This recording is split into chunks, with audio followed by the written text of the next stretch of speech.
Welcome back to the another मैनवा and I hope कि तुम लोग अच्छे होंगे और मज़े में होंगे।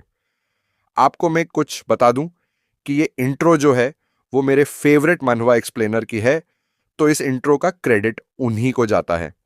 मान लो कि तुम एक इनविंसिबल एपरर हो जो अपनी जनरेशन को पूरी तरह से डोमिनेट कर रहा है, बिना किसी खास अपॉर्चुनिटीज के, बल्कि तुमने अपनी जिंदगी में आने वाली सबसे कीमती अपॉर्चुनिटीज, एलिक सर्च टेक्निक्स, आर्टिफैक्ट्स सारे अपने एटम रेसेस के अंदर डिवाइड किए ताकि वह सब तुम्हारे साथ कीप अप कर सकें।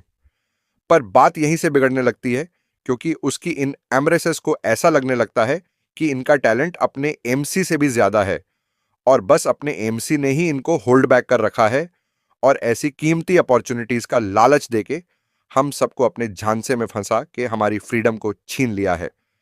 इसीलिए आज जब हमारा एमसी अपनी आखिरी ट्रिबुलेशन को पार कर सेजहुड को अचीव करने वाला था, तभी इन आठों ने कुछ ऐसा किया जिससे हमारा एमसी फेल हो जाता है।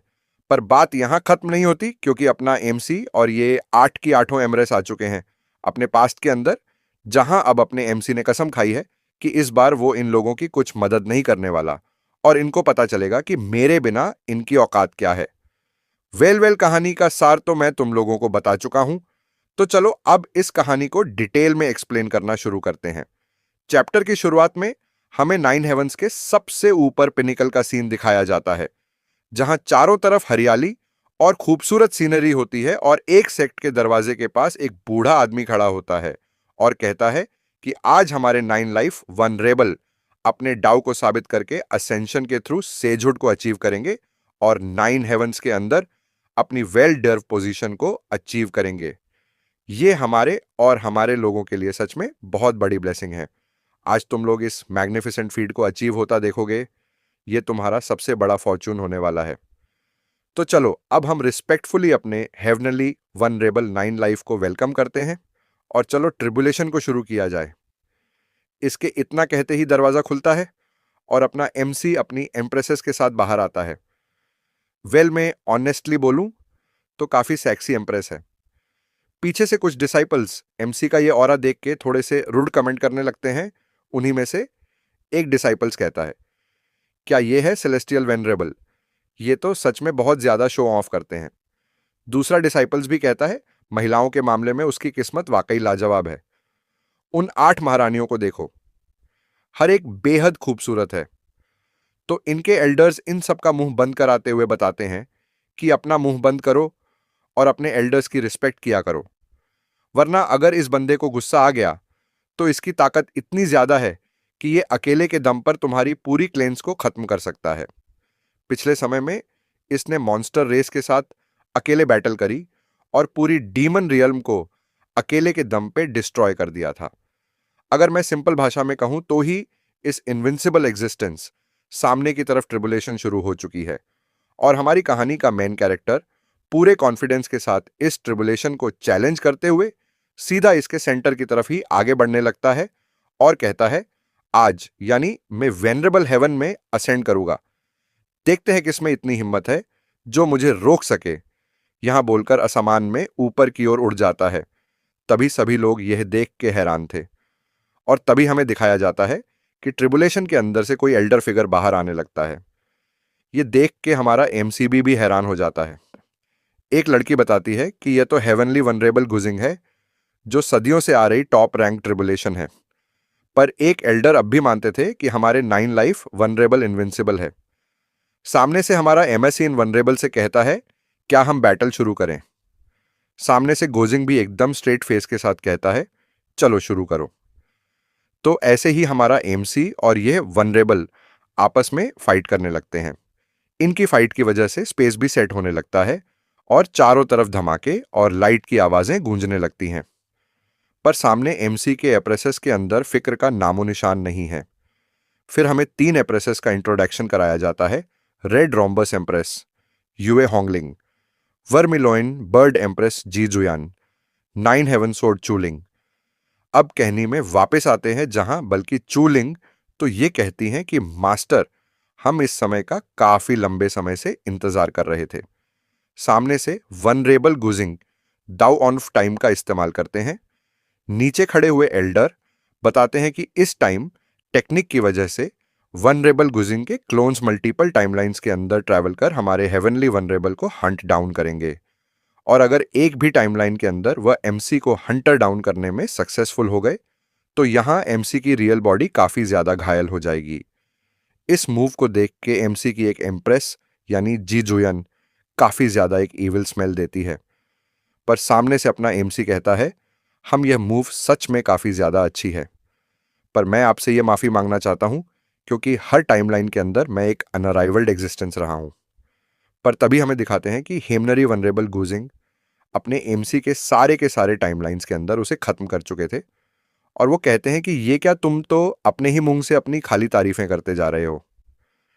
मैं तो ऑलरेडी हर एक टाइमलाइन में तुम्हें खत्म कर चुका हूं। मैंने हर टाइमलाइन से तुम्हें पूरी तरह से इनाइलेट कर दिया है। ये सुन के तो अपने एमसी को इस जोर का सदमा लगता है। वो काफी बुरी तरह से घायल होकर जमीन पर गिर जाता है। गुजिंग बताते हैं कि तुम्हारी स्ट्रेंथ सच में एक्स्ट्रा ऑर्डिनरी है, पर अनफॉर्चुनेटली तुम्हारे अंदर यन यांग दाउ डिवावरिंग गू ऑलरेडी अपनी जड़ें जमा चुका है। इसी की वजह से मैंने तुम्हें आसानी से हर टाइम में मार दिया। क्या तुमने इसके बारे में सच में कभी नोटिस नहीं किया? ये सुन के अपना एमसी भी कहता है क्या यंग डाउ डिवावरिंग गू, लेकिन वो कौन होगा जो मेरे अंदर यंग डाउ डिवावरिंग गू को लगाया? फिर एकदम से उसको रियलाइज होता है और वह अपनी एप्रेसेस की तरफ देखते हुए कहता है क्या अब मुझसे यह मत कहना। वह जब सामने देखता है तो सारी की सारी एप्रेसेस एमसी को देख के बहुत जोर जोर से हंसती जा रही थी। हमें बताया जाता है कि यह स्पेसिफिक गुफलेस और इंटेंजिबल होता है। इसे सिर्फ यनयांग यूनियन के द्वारा ही इंप्लांट किया जा सकता है। सामने वनरेबल गुचिंग के पास टाइम की पावर है, इसलिए उन्हें एमसी के बारे में सब कुछ पता चल जाता है, और वह कहते हैं कि इसका रिजल्ट तो साफ है। मैं जानता हूं कि तुम गहरे सेंटिमेंट्स और लॉयल्टी वाले आदमी हो। बस ये शर्म की बात है कि जिन औरतों को तुमने अपनी पूरी जिंदगी प्यार किया उन्होंने ही अंत में तुम्हारे ही आगे चाल चली। यह सुनकर सामने से एक एम्प्रेस कहती है क्या सेंटिमेंट, क्या लॉयल्टी, हम तो बस इसकी पावर की वजह से टेरर होके रखे हैं। इसने हमें फोर्सफुली पोजेस किया और हमें सदियों से डोमिनेट किया है। दूसरी कहती है सीनियर ब्रदर, क्या आपको फंगबुक्स ही याद है? अगर यहां आप ना होते तो मैं अभी उसके साथ अपनी अच्छी जिंदगी गुजार रही होती। उनमें से तीसरी इंप्रेस कहती है यह तो बस एक मजाक है। उसने अपने मास्टर को धोखा दिया और अपने एंसेस्टर्स को नष्ट कर दिया, इनोसेंट का नरसंहार किया। फोर्थ इंप्रेस भी कहती है मैं तुम्हें पर्सनली भेजूंगी तुम्हारे फाइनल डेस्टिनेशन पर, और जो हमारी एक्शंस है वो एक डिमनस को करने के लिए काफी है। फिर ये सब अब अपने ही हाथों से एमसी को मारने के लिए अपनी पावर्स को एक्टिवेट करने लगते हैं और सारे फैक्ट्स को उल्टा पुल्टा करते हुए खुद को राइट्स और अपने एमसी को ही डेविल बुलाने लगते हैं। ये देख के अपने एमसी की सटक जाती है। वो पूरे गुस्से के अंदर इन लोगों की तरफ देखता है और कहता है मुझे मारोगे, और वो भी बस तुम चूहे। मैंने तुम्हें इतने अच्छे से ट्रीट किया और मेरे बिना तुम में से कोई एक भी इंप्रेस के टाइटल के आसपास भी नहीं पहुंच सकता था। मैंने कभी सोचा भी नहीं था कि मेरी इस अच्छाई का रिजल्ट यह धोखेबाजी होगी। वो इन एप्रेसेस पे हमला करना ही चाहता था, पर तभी पीछे से वनरेबल गुजिंग उसके ऊपर चिल्लाते हुए अटैक करने लगते हैं क्योंकि वह उसकी ट्रिबुलेशन है।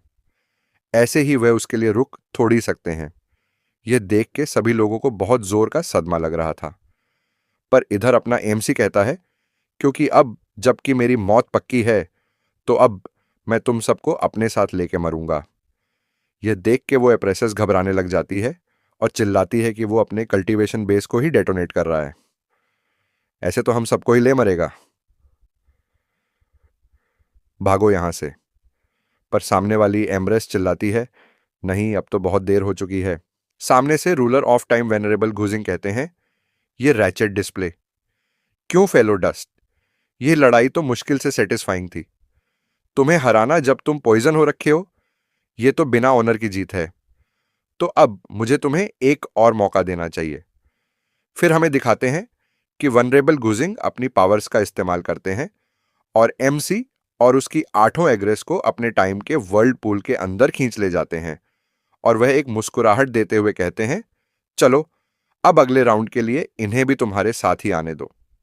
इस बार मुझे डिसपॉइंट मत करना। फिर हमें बताया जाता है कि हेवनली वनरेबल ग्यूजिंग time and space reversal technique को अनलीश करते हैं और हमारे एमसी लुई और उसकी 8 फीमेल एप्रेसेस की आत्माओं को 50 साल पास्ट में पहुंचा देते हैं। तो अब हमें पास्ट का सीन दिखाते हैं, जहां अपना एमसी पहुंच के काफी ज्यादा हैरान था और कह रहा था क्या मैं सच टाइम में वापस आ गया हूं। और उसी के सामने थी उसकी पहली एम्पर्स चूलिंग फ्यूचर की 9 हेवन सोर्ड मेडन, जो अभी के टाइम पे बस एक सर्वेट है। सच कहूं तो दिखने में इतनी बुरी भी नहीं है। पास्ट में आने की वजह से चूलिंग का सर चकरा रहा है और वह जैसे ही सामने अपने एमसी को देखती है, उसे एक जोर का सदमा लगता है और वो चिल्लाती है, इधर डेड डेविल एम मास्टर। वो मन ही मन चिल्लाती है। ये कैसे हो सकता है?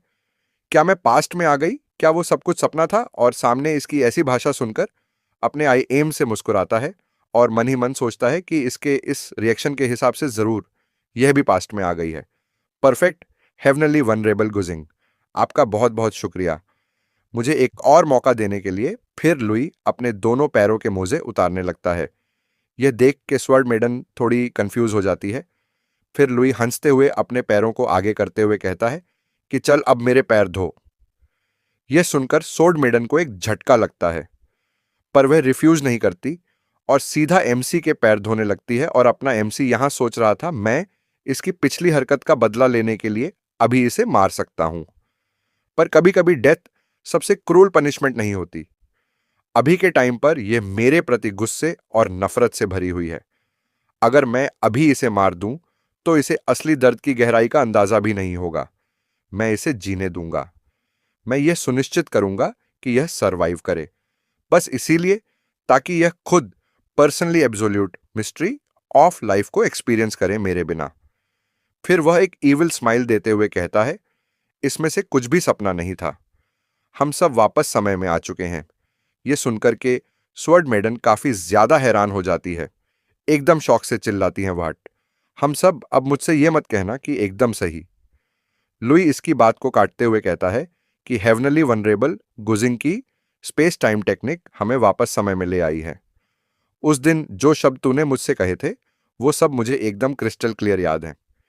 ये सुनने के बाद भी स्वर्ड मिनरन का घमंड नहीं कम होता और वह कहती है, तो अब फिर लुई एकदम इविल स्माइल देते हुए कहता है, इनफ, तुम्हें फ्रीडम चाहिए ना, तो आज से और अभी से तुम आजाद हो। इसी के साथ ये वाला एपिसोड यहीं पर ही खत्म होता है। आई होप तुम लोग को पसंद आया होगा। तो मिलते हैं दूसरे चैप्टर में। तब तक के लिए bye bye and take care.